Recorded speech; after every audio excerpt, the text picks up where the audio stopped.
Good evening. It's 7 p.m., Thursday, February 9th, 2023, and I would like to welcome everyone in the room and those participating online as I call to order this meeting of the Bellbrook-Sugarcreek Board of Education for the purpose of conducting the school district's business. We value everyone's input and have made sure to dedicate a portion of this meeting to hear from you. We look forward to your comments during that time as indicated on the agenda. If you'd like to speak tonight, there is a sign-up sheet right over there by the door. With that, Mr. Lyman, will you please call the roll? Mr. Carpenter? Here. Mrs. Dorn? Here. Mr. Kinsey? Present. Mr. Price is absent. And Mrs. Anderson? Here. Okay, we have a quorum. Please stand and join me in the Pledge of Allegiance. I pledge allegiance to the flag of the United States of America and to the republic for which it stands, one nation, under God, indivisible, with liberty and justice for all. Mr. Lyman, with the Treasurer's report. Hey, could I get a motion for both 3A and 3B to approve the minutes of the January 12th, January 28th, and January 31st meetings? So moved. Second. Could we separate those two, please? Okay. The A and the B? Like Yeah, they just A from B. Okay. So, How about Mrs. Anderson? Is it okay if you Yes. withdraw your motion? I'll withdraw my And motion. we can start from clear. okay, so then can I get a motion to approve the minutes from the January 12th meeting? So moved. Second.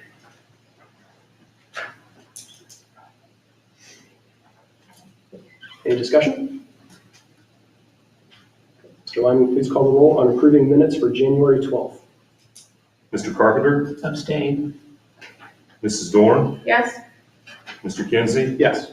Mrs. Anderson? Yes. Can I get a motion to approve the minutes from the January 28th and January 31st meetings? So moved. Second.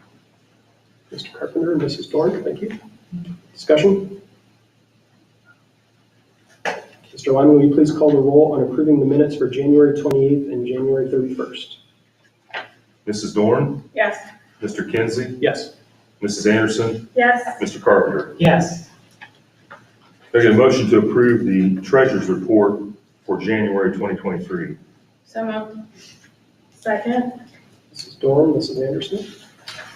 The financial reports are on the website or are going to be shortly.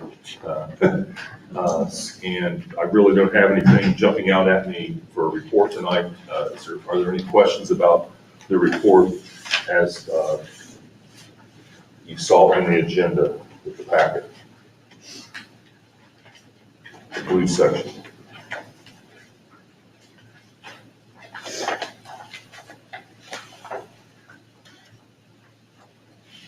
Not hearing any. Mr. Lyman, will you please call the roll on approval of the treasurer's report for the month of January 2023? Mr. Kinsey? Yes. Mrs. Anderson? Yes. Mr. Carpenter? Yes. Mrs. Dorn? Yes. Can I get a motion to approve an advance from the general fund to cover deficits for federal grants until they are reimbursed by the federal government for the two funds presented on 3D with the agenda? So moved. Second. Mr. Carpenter, Mrs. Dorn? And these will be paid back during February. So, For anybody wondering, this happens all the time. Very, very common, right? right. We just have to approve the advance, and then I can make the payback on my own. It doesn't have to go before the board. So they are about 90% of them are paid back the following month. Every once in a while, I run into something where I have to do additional work before we can get reimbursed. So, but these should be next month or this month. Further questions? Mr. Lyman, please call the roll on the question of approval of an advance. Okay, Mrs. Anderson, Yes. Mr. Carpenter, Yes. Mrs. Dorn, Yes. Mr. Kinsey. Yes. Okay, and then could I get a motion to approve a change in title. Currently, we just have the BHS cheerleaders account, student activity account. We would like to divide that into the BHS football cheerleaders and the BHS basketball cheerleaders, have two separate accounts with details here as requested by Mr. Han and I suppose the advisors of the cheerleading programs. So moved. Second. Mrs. Dorn and Mr. Carpenter.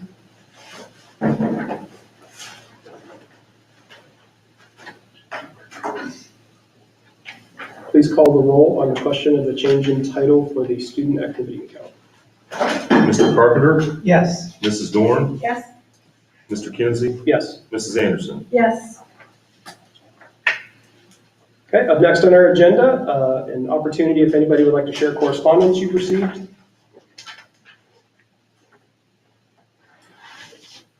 Okay, then we can move on. We'd like to welcome Mr. Mark Carrera, representative from the SCA. Thanks for being here. Welcome. Thank you very much. Thank you, board. Nice to see you all again. Unlike most occasions, I'm going to read for prepared remarks. So, what shall I apologize. Let me just get this together.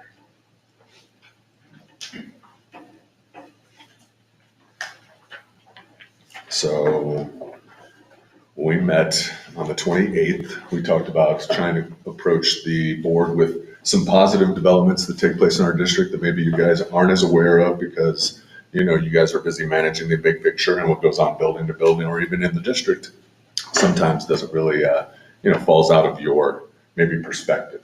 And so one thing that we wanted to bring up this time is our, what we call the English Learners Department. It used to be called ESL. And we have an employee here, his name is Michael Garrison. He works for the district. He was the 2020 Sugar Creek Maple Festival Teacher of the Year, if that's what the title is. And so he's a pretty good guy. He didn't work for the district at that point in time. He was contracted out from ESC. And there's another person here, her name's Lauren Queen, and I believe she is still contracted out from the ESC. And so just to talk a little bit about their program. So it says here in the past year, they've had students or families in the community who speak 38 different languages. There are two of those specialists, as we mentioned. They usually have about 65 people on their caseload as far as that goes. So they work with the entire district. I believe Lauren's probably the lower grades. Michael's the upper grades. So I see him in my building quite frequently. As a point of reference, I guess, I've been here long enough that I was here for what they called immersion, where they basically just put the student into the classroom in the hopes that they kind of helped out. I will say, like with Michael, in my experience, it's gone beyond than just like learning the American culture. It's actually like learning the information, which I think for success is one of the most important things that we all probably strive for. But to go on with that just a little bit, they also provide services for an additional 15 students because what happens is every year those students take what's called the Ohio English Language Proficiency Assessment, which dictates whether they still qualify for services as required by the state as far as that goes. So let's see, sometimes they test out, sometimes they don't. It goes on to say rather that once the student tests out, the state encourages those specialists to kind of follow along and monitor their progress going forward. There are a wide range of language skills in our student body throughout the district, from virtually no English proficiency to full fluency. And it says here that, it goes on, I apologize. I have a list of the languages. So I find this to be kind of interesting because there are some that I'm not sure. I hope that I do pronounce them correctly. So there's Spanish, Arabic, Igbo, Twi, Ga, Russian, Turkish, Latvian, Japanese, Mandarin, Cantonese, Yoruba, Bengali, Tamil, Telugu, Hindi, Vietnamese, Korean, Burmese, Romanian, Icelandic, Chua, Tumbuka, French, Thai, Visayas, Malayan, Punjabi, German, Farsi, Kinyarwanda, Pashto, Polish, Dutch, Afrikaans, Indonesian, Japanese, and Serbo-Croatian.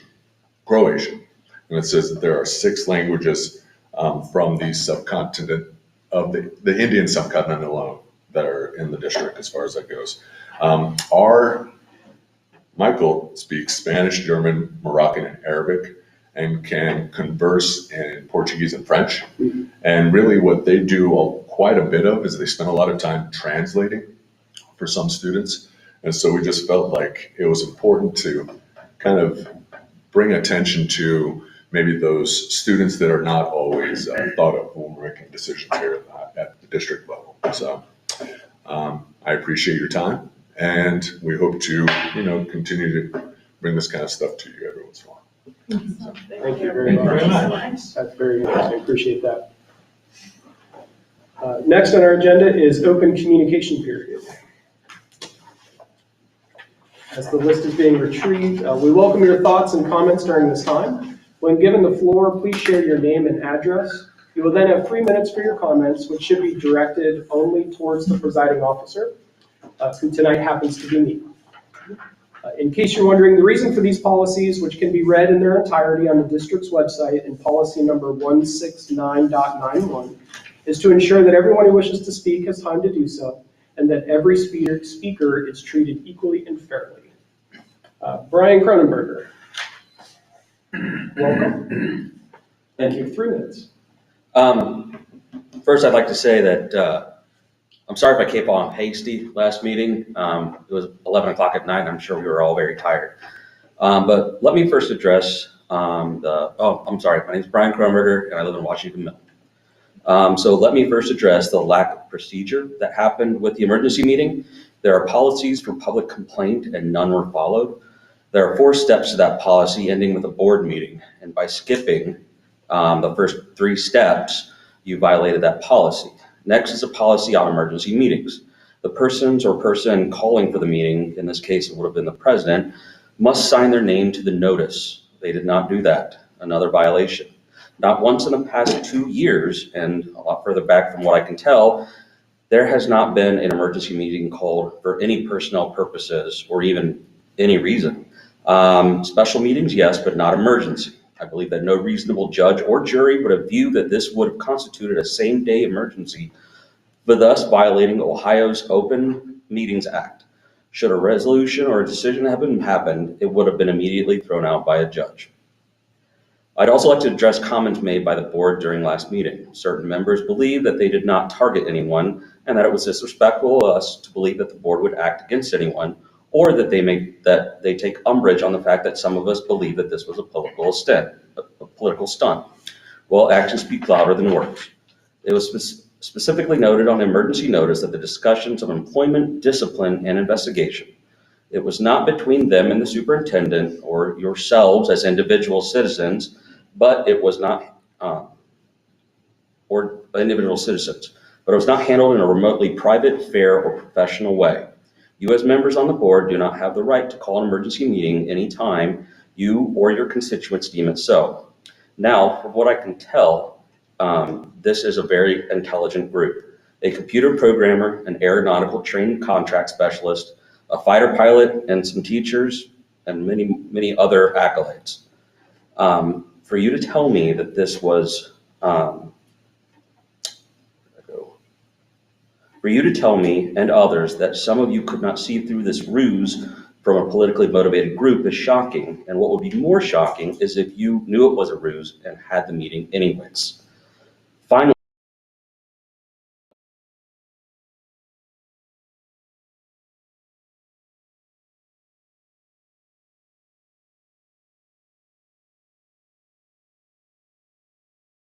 I'd like to address the cost of lawyers as well.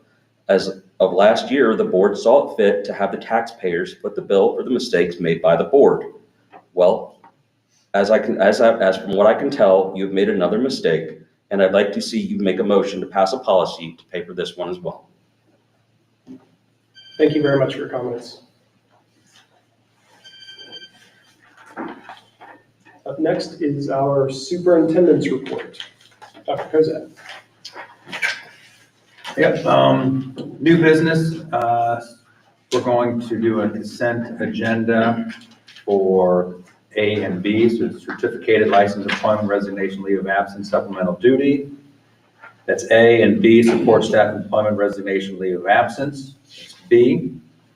And there is a change for, under A1, Tessie Rivero.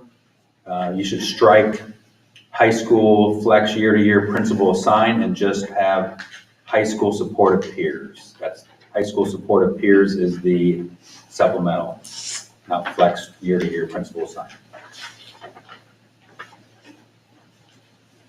Do we have a motion for consent agenda, which is 6A and 6B? So moved. Second. Mrs. Dolan, Mrs. Anderson? Discussion, questions? Anything else you want to add? Okay, not hearing anything. Mr. Lyman, please call the roll on the consent agenda items 6A and 6B. Mrs. Dorn, Yes. Mr. Kinsey, Yes. Mrs. Anderson, Yes. Mr. Carpenter. Yes.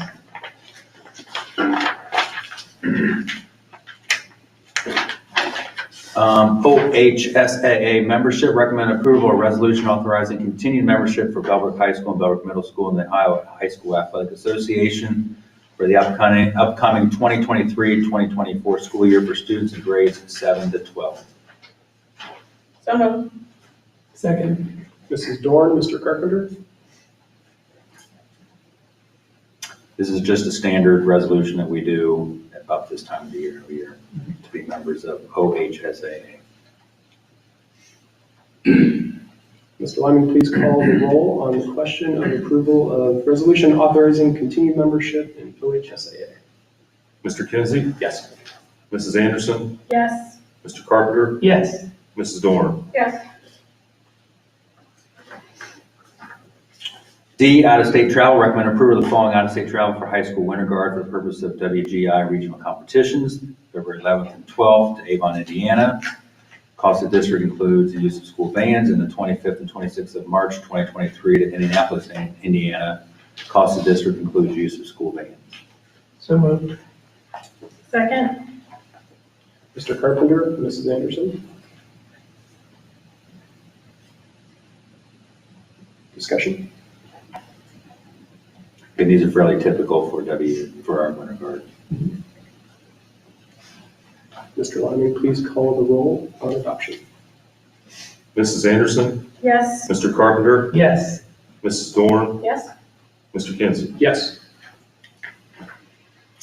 Summer athletic camps 2023, recommend approve the following summer 2023 athletic camps, all the way from football, girls and boys basketball, girls soccer, cross country, cheerleading, and volleyball. And you can see that these are very reasonable fees per participant. You can see that in there right now. Your motion to accept. So moved. Second. Mrs. Dorn and Mrs. Anderson?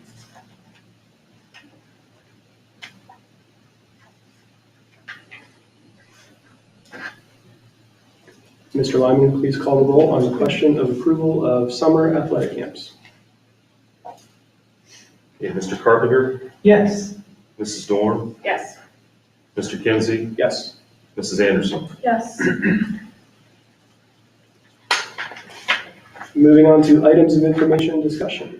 Dr. Kozak? Yep, so review of draft district-wide calendar for 2024-2025, and I do want to note that this is not next school year. This is the school year after we started a couple of years ago of doing, first year, obviously, we did 2 years out. First year and second year, now we adopt the second year out. So this is not from next school year, but the school year after.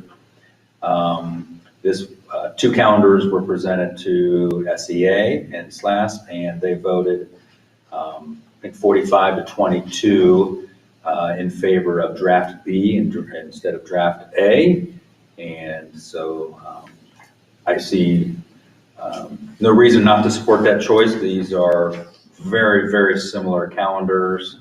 And 2024, 2025, first teacher day is August 9th. The first student day is August 14th. Again, this is for the 2024, 2025 school year. And so this is just a item for information this month, and we'll bring back to vote for this next month. So again, our concept is try to get first semester done by winter break, and then obviously second semester done by Memorial Day. When you put those parameters in place, there's only so many, and you have to have obviously 183 teacher days. There's only so many ways that you can do the calendar with those parameters in place there. And you said the union voted for B? Yep. Yep. 45-22, I believe is the pretty solid majority there. Again, like I said, there's only 1 day difference in the two calendars. So they're very, extremely similar. Any questions or thoughts? Okay. We'll put it on the March agenda. Our last remaining item, we had a really good work session a couple weeks ago, a few Saturdays ago. I don't know, 6.5 hours. I think we had a lot of really good discussion about different topics. One of them being trying to put together some official board goals. We have goals for other folks in the district, and thought it might be nice to have some for ourselves. We kind of keep ourselves accountable, have some direction. So I took some notes, and you'd asked me to try to consolidate maybe and put, whatever, synthesize. So these are just some suggestions. Please, mark it up, make it better. Let me know what I missed. Number one, create new and build upon existing methods of communication between the school board, staff, and community. And I put a few things down there that I just captured some specifics of what we talked about. I don't know that we need to discuss that tonight. We're here just to kind of finalize the verbiage of the goals themselves. You want to go one by one? You want to hear them all? What do you want to do? Okay. Any thoughts on capturing that better, or? No, I think that captures our intent. And then how we do that obviously could be figured out over time with some of the suggestions that I put down there. Okay, let's move down to number two. Honestly, this is the one where I probably need the most help. Consider all new proposed costs through a lens of fiscal responsibility. I actually put a lot more there than that, but that's as simple as I could make it. We talked about obviously making good use of grants because we have such fantastic grant writers in this district and other sources of funding. I think this is something that frankly shouldn't be new. I mean, this is something that we should always consider when we're looking at additional expense of any sort. Because we'll always have more ways to spend money than we have money. So that's something we just need to think about it in the long term as well as the short term. So I think it's a good one. I'm not sure that there are specifics to add to it. Other bullet points other than making sure that that's something we address when we're talking about spending more money. Is this fiscally responsible in the long haul? And I think I kind of in my mind, we talked about this a little bit, was sort of having that delineation of, we have spent some money in the last year, we have. But the majority of the bulk of that was, we had some ESSER funds that was explored and used very, very wisely based on recommendations, grants for safety improvements and other things. I think in my mind anyway, it's whenever there are new costs being proposed that can't be covered by some of those other funding sources, we just want to have the appropriate lens as we consider those. Well, for example, one of the things that we approved, which was recommended by the superintendent, was reducing the class sizes. And there's long-term money in that process in reducing class sizes to make it more. It's actually better for students, better for teachers, all the way around. It's a real plus. So, and that's one of our general goals as well. But as long as it things like that correlate to bigger goals, I think that those are fine to be spending money that way. Absolutely. So, It's funny, I actually wanted to put something in here because we had a discussion about that particular topic at that long work session at some point of like, I don't know how to word it, but maintaining optimum class sizes as a goal. Because, I mean, we acted, we heard the recommendation, we saw the need, so we acted to make sure to hire those resources and lower those class sizes that were getting a little bit too large. So I was like, I want to put that on here, but we already did that, so maybe we need to have something about keeping an eye on that and making sure to help that as time goes on. Yeah, So it's funny you brought that one up. and we're working off those same class sizes from last year as an average, as a, guiding number there. It's really hard to get exactly that number, Sure. but that is being used as a guiding number for our class sizes again this year, or this next year. I think we all went through, everyone in this room went through a rough couple of years when it came to all the levy cuts and trying to get that passed. And in that, we learned a lot. And I think we all know that at some point, hopefully a long way away, we're gonna have to ask for money again. Like, that's just how, unless something radical changes with how Ohio funds schools. At some point, that conversation will have to happen again. And every time we make a significant expenditure, looking through the lens of what is the story we need to be able to tell our community, that we took the money you gave us, thank you, we stretched it as long as possible. We, only spent where it was incredibly necessary to those bigger goals, because it is hard when it's little ask, that sounds great, and eventually it adds up. But I also think this is timely in that everything is becoming so expensive right now.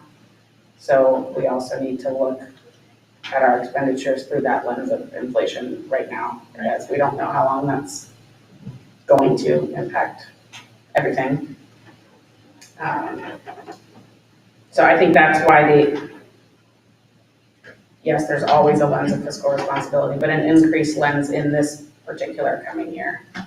In that it's not a good time to be buying stuff. It just isn't. So I think it's I think the wording is fine. Okay, number 3, develop a plan for systematically reviewing board policy. Because we know to actually read through it, especially in any kind of deliberate way, would take a long time. So beginning with a plan for that, which we discussed some at that long work session. Anything to add or change there?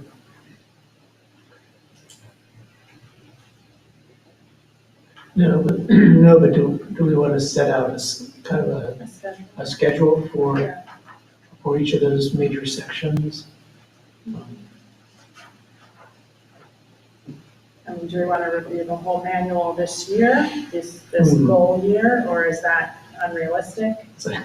It's pretty, I mean, it's like. Yeah, it's harder than reading through the Bible here. I almost think we need to strategize that with Neola as to what, like, you break down for us, because there's so much of board policy that's actually just law, and it's actually like, we can read it, like, yes, it's in there, but at the same time, it's a rehash of law, and we can't change it if we wanted to. Right. So That's true. understanding where significant areas where schools have a wide variety of policies on these things, and pretty much every school has these other policies that are pretty much all the same, because that's what they have to say, because of law or statute or whatever. So I think starting with Neola as to letting our representative know that this is kind of a plan, and maybe working with him to what's the best way to eat that elephant. I think might be. I think that's a good suggestion. And how many times, when did they come in, Dr. Curtin? Twice, Twice, spring and fall. spring and fall, so we're almost upon one. Yep, about 30 policies is the next one.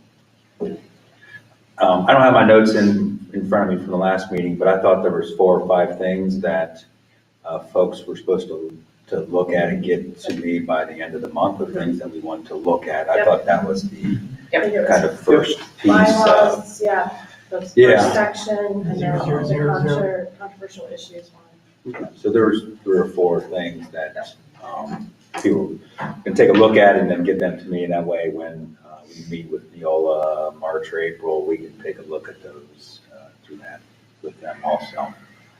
'Cause like I said, there's 30 policies that are up for next one. That's pretty big. Usually it's 15 or 20. That they're recommending changes to. Yeah, it's a lot.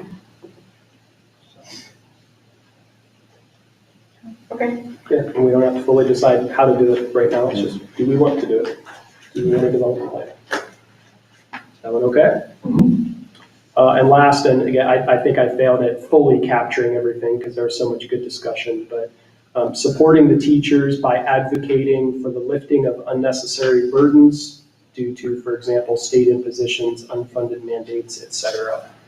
We had a lot of good discussion recognizing that in our day job, I know I wear 2, 3, 4 hats, but sometimes our teachers have 15 hats on of many, many varied responsibilities.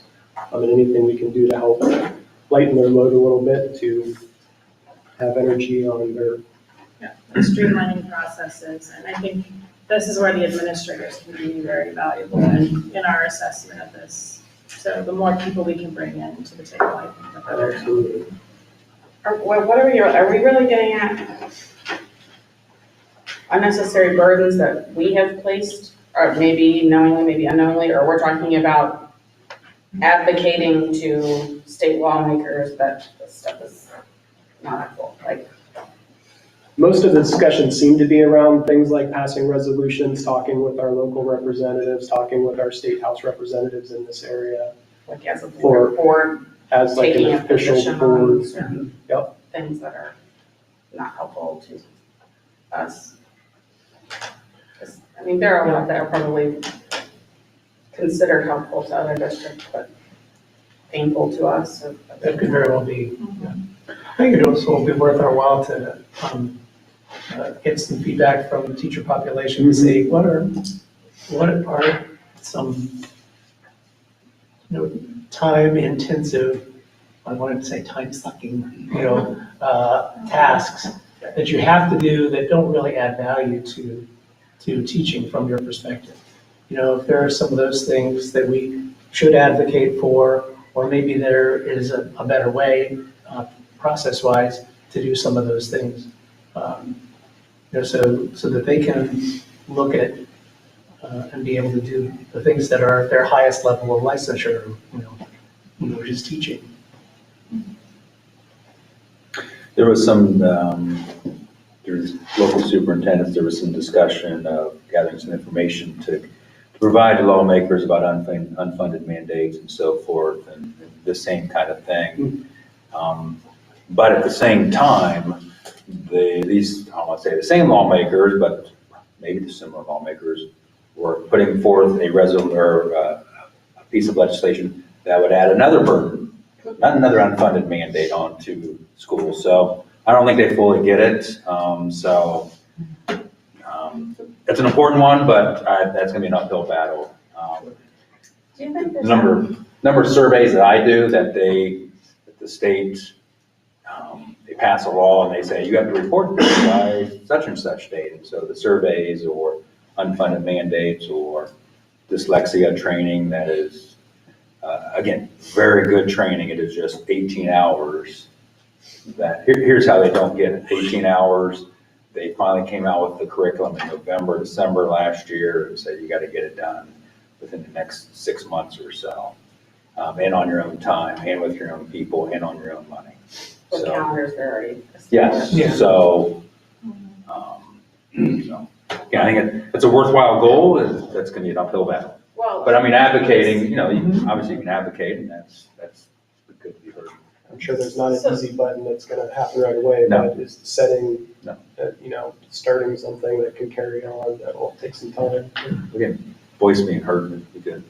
Now, I'm sure that for certain things, I mean, like fair school funding plans, yeah, lots of school districts around here were rah-rah because they were stood to make, great money from it.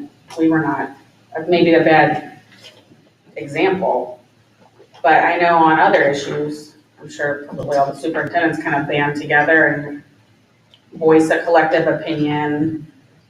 But would it be helpful, or is there a way for, on the same topic, maybe there's one that everyone is clearly, we all dislike this thing that you're about to do, clearly.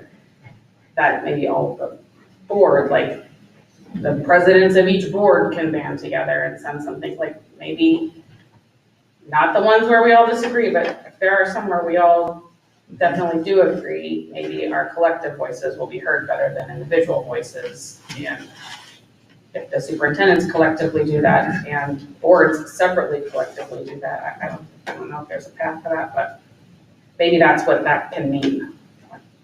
Find one thing where, let's get started with this thing that we all think is not value added and a pain in the butt and burdensome, and see if we can build some sort of coalition of neighboring districts or other Green County districts or whatnot.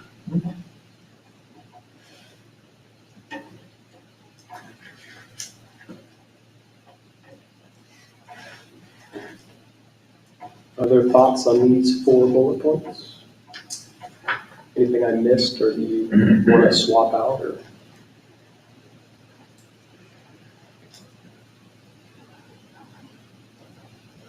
Okay, not hearing anything else, I will take a motion to adjourn for tonight.